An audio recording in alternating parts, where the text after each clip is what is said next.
amal yang paling mudah diterima Allah itu diantaranya satu itu akhlak, dua sedekah. Dalam cerita-cerita kitab yang saya pelajari, sedekah juga gitu. Ada orang itu saking bejatnya, dia seorang kaya raya. Itu saking bejatnya tuh cara berpikir itu menurut dia ya rasional, tapi ngawur sekali. Dia punya putri cantik gitu, ya tentu dia yang ngerawat. Terus dia ngenangan itu, wong anakku ayu itu dirabi wong liya. Walhasil itu dia punya rencana menikahi anaknya sendiri. Itu kan sebejat-bejatnya orang. Dan dia cara berpikir itu begitu, memang namanya orang majusi, tidak beragama. Tapi ketika dia, banyak ulama yang bilang namanya orang ini Bahrom. Tapi siapapun namanya itu, cerita ini populer di literasi, di khazanah-khazanah atau di referensi kita. Pas malam pertama mau menggauli putrinya, ada janda sepuh itu notok pintunya ya, supaya dikasih sedekah.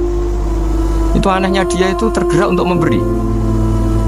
Ketika mau memberi, si janda ini berubah pikiran, wong saya ini muslimah kok minta orang kafir. Tidak jadi minta, tapi lari. Ketika dikejar lari. Setelah di rumah melihat anak-anaknya itu menangis, kembali lagi minta. Setelah mau dikasih, lari lagi sampai 3 kali. Singkat cerita si Bahrom ini lalu tetap ke rumahnya dan ternyata mendengar anak-anak menangis karena kelaparan. Dia tergerak hatinya, itu membawa cara Indonesia, membawa beras sendiri, membawa roti sendiri, semua keperluan itu dicukupin, dibawa sendiri, diantarkan. Dan uniknya saat itu juga dia berpikir waras langsung, gak ingin lagi menggauli anaknya, gak ingin lagi. Jadi barokahnya sedekah itu dilakukan orang kafir, itu langsung ada berkah. Sampai saat itu dia iman, dan hebatnya ada seorang wali di era itu mimpi disuruh menghormati si Bahrom ini, bahwa ini umat saya, ini. Walhasil itu sampai diapresiasi. Daftar wali itu posingnya bukan main. Kan dulu ada wali bojone judes jadi wali, bareng bojone apian nggak jadi wali. Masyhur itu Ki Ubuduluddin, ada orang wali, dia ke hutan, temannya datang, mana suami kamu? Wah, nyari kayu di hutan, memang nggak punya pekerjaan lain, semoga dimakan macan. Orang suami nggak jelas. Mulai dulu profesinya hanya cari kayu. Datang itu kayunya seonggok itu dibawa harimau. Wah, keramat. Suatu saat cerai, terus temannya tadi datang, di mana suami kamu? Nyari kayu di hutan, doain selamat, kasihan. Mulai dulu pulang dipikul. Terus ditanya, loh kenapa kamu sekarang kamu pikul tidak pakai harimau? Semenjak istri saya solihah, saya ada wali.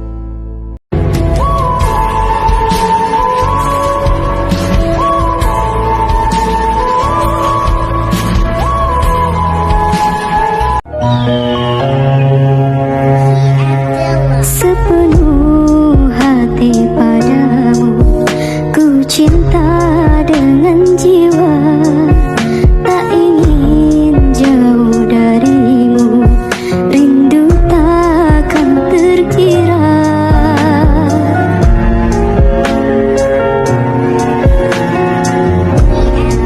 Gerimis melanda hati, terlalu ku mencinta, tak rela melepasmu pergi, tak rela bila harus terjadi.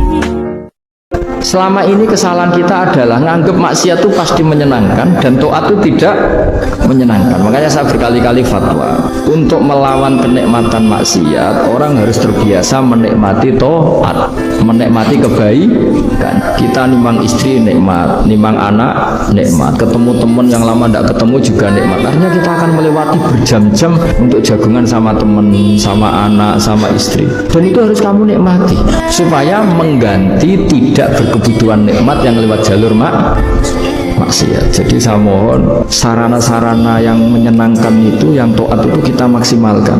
Makanya bapak saya itu sering pesen, kowe nak ngaji sing guyon, sing seneng. Nganti wong maksiat itu karena cari kesenangan. Coba kalau kesenangan itu sudah didapatkan saat taat, maka tidak butuh lagi kesenangan yang berbentuk maksiat. Makanya Nabi pernah ngendikan wa qurratu aini fi sholat, nyaman saya itu kalau sedang sholat. Itu tadi, bayangkan kalau besok itu pasti mati. Latihannya harus gitu, bayangkan besok itu pasti mati. Berarti itu hari terakhir kamu. Ya, makanya sholli sholata muwaddi'in, kamu sholat seakan-akan itu sholat terakhir.